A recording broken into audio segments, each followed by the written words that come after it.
Executive order also addresses schools. The team of doctors advising us have determined that it would be unsafe to allow students to gather in schools for the foreseeable future. As a result, school classrooms are closed for the remainder of the 2019-2020 school year. That includes all public, private, and higher education institutions.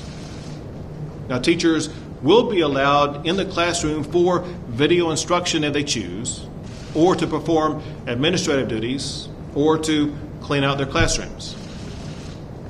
For public education, TEA Commissioner Mike Morath will soon provide more details about how to proceed, and he will explore how to conduct graduation ceremonies.